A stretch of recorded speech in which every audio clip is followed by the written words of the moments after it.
आज हम पढ़ने जा रहे हैं हिंदी में ध्वनि और वर्णमाला के बारे में।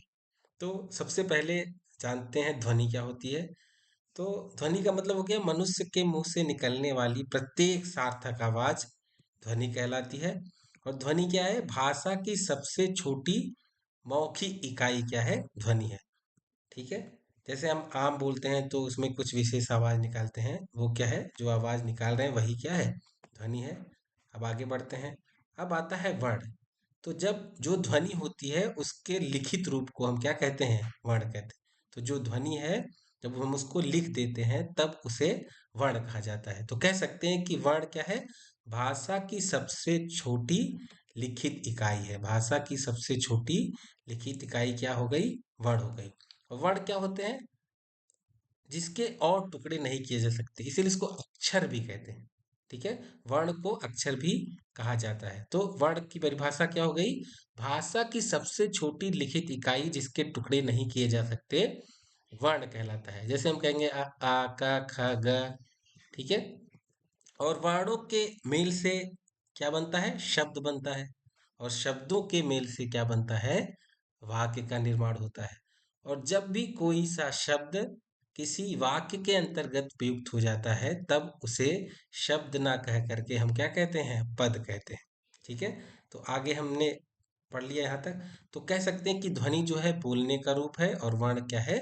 लिखने का। अब हम आगे पढ़ते हैं वर्णमाला के बारे में। तो जैसे कहते हैं कि जिस प्रकार से हम फूलों को पिरो करके एक सुंदर माला बनाते हैं, वैसे ही हम क्या करते हैं? वर्णों के व्यवस्थित और क्रमबद्ध समूह को वर्णमाला कहते हैं। वैसे ही हम वर्णों को सजा करके वर्णमाला का निर्माण करते हैं। तो हिंदी वर्णमाला में कुल, अगर अक्षरों की बात करें तो हिंदी वर्णमाला में कुल 52 अक्षर हैं, जिसमें से 11 स्वर हैं। ठीक है। उसके बारे में अभी हम आगे बात करेंगे। और व्यंजन कितने हैं? 33 है। तो अगर स्वर की परिभाषा कहें तो स्वर वे हैं जिनके उच्चारण के लिए किसी दूसरे वर्ण की सहायता नहीं लेनी पड़ती। जैसे आ ई उ ऊ री ए ऐ ओ औ। यही हमारे क्या है? 11 स्वर हैं। इनको बोलने के लिए किसी दूसरे वर्ण की सहायता नहीं लेनी पड़ती। दूसरी तरफ व्यंजन है जिनकी संख्या हिंदी में 33 है, जो कि स्वर की सहायता से बोले जाते हैं। मतलब कोई सा भी व्यंजन बिना स्वर की सहायता से नहीं बोला जा सकता। जैसे हम अगर कहें क, तो जब हम क बोलते हैं तो उसमें देखेंगे हम अंत में क्या है? अ है। तो ये कह सकते हैं कि सारे जितने भी व्यंजन हैं सभी स्वर की सहायता से ही बोले जाते हैं। अब हम आगे बढ़ते हैं। ठीक है। अब वर्णमाला के बारे में हमने जान लिया कि वर्णों के व्यवस्थित समूह को, क्रमबद्ध समूह को क्या कहते हैं? वर्णमाला कहते हैं। और हिंदी वर्णमाला में कुल 52 वर्ण हैं, जिनमें स्वरों की संख्या 11 है। आ इ ई उ ऊ री ए ऐ ओ औ, ये हमारे क्या है? 11 स्वर हैं। और हिंदी वर्णमाला में व्यंजनों को हमने बताया 33 व्यंजन है। तो इन 33 व्यंजनों में से 25 जो है स्पर्श व्यंजन है, जिन्हें 5 वर्गों में बांटा गया है। ठीक है। इन्हीं पांच, मतलब 25 स्पर्श व्यंजनों को स्पर्श व्यंजन क्यों कहा गया? क्योंकि इन्हें, इनके उच्चारण में हम क्या करते हैं?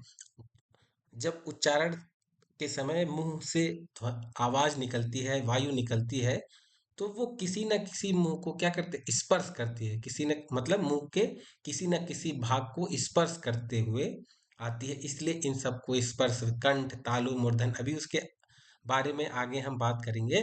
तो स्पर्श व्यंजन हमारे 25 हैं, जिसमें क वर्ग में 5 व्यंजन, क ख ग घ, ठीक है। च वर्ग में 5 व्यंजन, च छ ज झ ञ। ट वर्ग में 5 व्यंजन, ट ठ ड ढ ण। और त वर्ग में 5 व्यंजन, त थ द ध न। और प वर्ग में 5 व्यंजन, पा फा प फ म। ठीक है। अब बात करते हैं अंतस्थ व्यंजन की। तो जो य र ल व है, ये हमारे अंतस्थ व्यंजन है। ये स्वर और व्यंजन के बीच होते हैं। और ऊष्म व्यंजन क्या होते हैं? ऊष्म व्यंजन भी क्या है? 4 है। 4 तो अंतस्थ व्यंजन है। ये परीक्षाओं में भी अक्सर पूछा जाता है। ठीक है, कि निम्नलिखित में से कौन सा अंतस्थ व्यंजन नहीं है या है? तो यह अलावा हमारा अंतस्थ व्यंजन है। और ऊष्म व्यंजन है श, श, स, ह। ये क्या है? हमारे ऊष्म व्यंजन है। ठीक है। अब आगे पढ़ेंगे।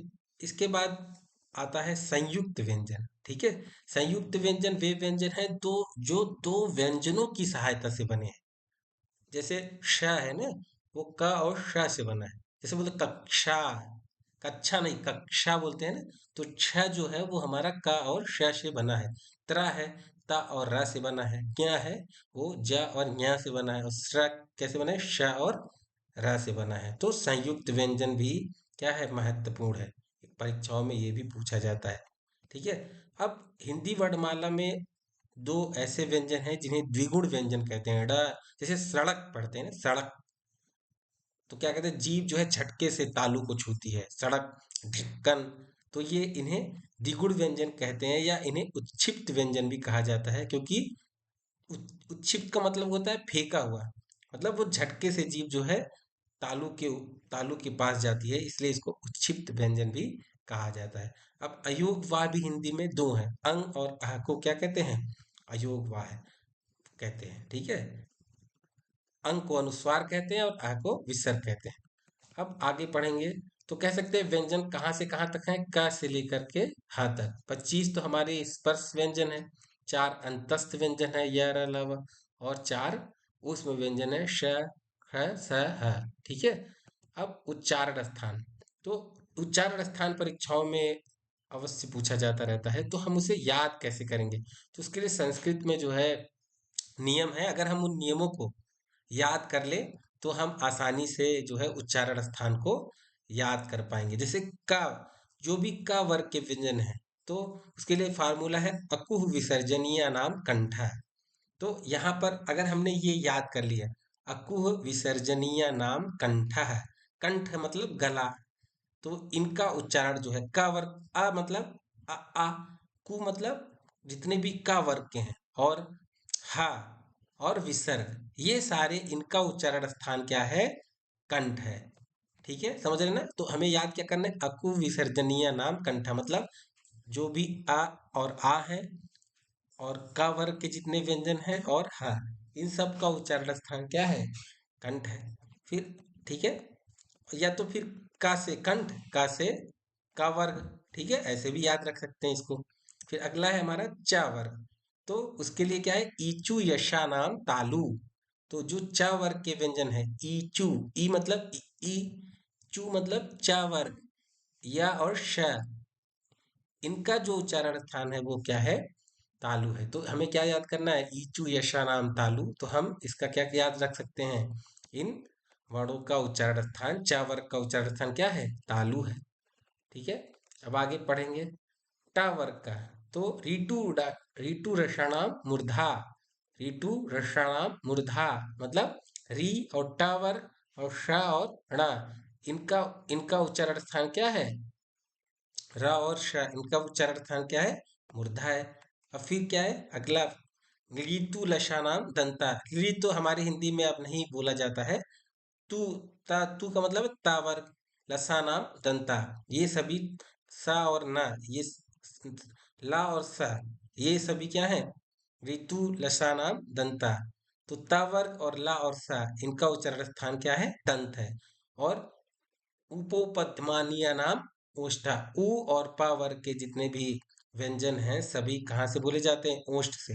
तो जैसे अगर हम बोल के भी देखें तो हमें पता चलेगा, सिर्फ पा बोलेंगे तो हमारे दोनों ओठ जो है आपस में सट जाते हैं ना। जब पा बोल के देखिए तो पा फा बा भा, तो यहाँ क्या होगा, दोनों ओठ क्या हो जाते हैं, सट जाते हैं। तो हम जानते हैं ओष्ठ से बोलते हैं। दंत में ता था द, तो दांत दोनों क्या होते हैं, आपस में क्या है, मिलते हैं, तो वो दंत व्यंजन हो जाता है। तो ऐसे भी हम याद रख सकते हैं।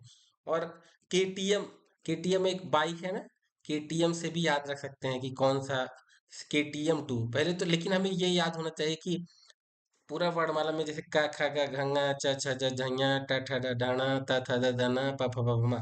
तो अगर हमें याद है तो नियम क्रम से याद है, तो हम के से कंठ हो सक गया, टी से तालु, एम से मूर्धा, डी से दंत, ओ से ओष्ठ। तो केटीएम 2, केटीएम बाइक का नाम याद रखेंगे, डू याद रखेंगे तो हम इसे याद रख सकते हैं। अब आगे पढ़ेंगे अल्प प्राण और महाप्राण क्या होते हैं। अल्प का मतलब होता है कम। ठीक है, तो जो ऐसे वर्ड जिन्हें बोलने में मुंह से कम हवा निकले वो कहलाते हैं अल्प प्राण। ठीक है। तो कहने का मतलब जिसे बोलने में मुंह से कम हवा निकलती है वो है अल्प प्राण व्यंजन। तो अल्प प्राण क्या है? हर वर्ग का, जैसे हमने का वर्ग बताया, आपको च वर्ग बताया, ट वर्ग बताया, त वर्ग बताया और प वर्ग बताया। तो हर वर्ग का जो पहला तीसरा पांचवा होगा वर्ण, और सारे जो अंतस्थ व्यंजन होंगे सभी क्या होंगे? अल्प प्राण होंगे। ऐसे बोल के भी देख लें, का, ग, ङ, च, ज, ञ। ठीक है, तो इन्हें बोलते हैं अल्प प्राण। मतलब 135 नंबर, मतलब इसे याद रखने का ये भी तरीका है कि विषम संख्या वाले अक्षर, प्रत्येक जो वर्ग बना है उसके विषम संख्या वाले जो होंगे वो क्या होंगे? अल्प प्राण होंगे। और अंतस्थ व्यंजन क्या होता है? महाप्राण। और जो 24 नंबर का होगा, मतलब दूसरा और चौथा, और क्या है, सारे ऊष्म व्यंजन क्या होंगे? महाप्राण। मतलब जिसे बोलने पर मुंह से ज्यादा हवा निकलती है। तो दूसरा ख, घ, का तो हमने आराम से बोल दिया, लेकिन ख बोलने में थोड़ा हवा ज्यादा निकल रही है। तो जो सम संख्या वाले अक्षर होते हैं, दूसरा और चौथा, ठीक है, ख और घ, तो हर जो वर्ग है उसका दूसरा और चौथा क्या होगा? हमारा महाप्राण होगा। उसी तरीके से घोष और अघोष होते हैं। घोष का मतलब क्या हो गया? कि जब किसी वर्ण के उच्चारण में जो स्वर तंत्रियां होती हैं, जब उनमें झनकार आता है, कंपन आता है, तो वे क्या कहलाते हैं? घोष, या उन्हें ही सघोष बोलते हैं। और जिनमें जिनके उच्चारण में क्या होता है? स्वर तंत्रियों में कोई कंपन नहीं होता है, वो अघोष कहलाते हैं। समझ गए ना? तो घोष और अघोष का मतलब है स्वर तंत्रियों में गूंज से मतलब है कि कंपन होगा तो क्या होंगे? घोष होंगे, और कंपन नहीं होगा तो अघोष होंगे। तो अब अघोष कौन सा होता है? मतलब हर जो भी प्रत्येक जो वर्ग है उसका पहला और दूसरा वर्ण और ऊष्म व्यंजन हा को छोड़ करके, ठीक है, प्रत्येक वर्ग का पहला और दूसरा अक्षर क्या होगा? अघोष होगा।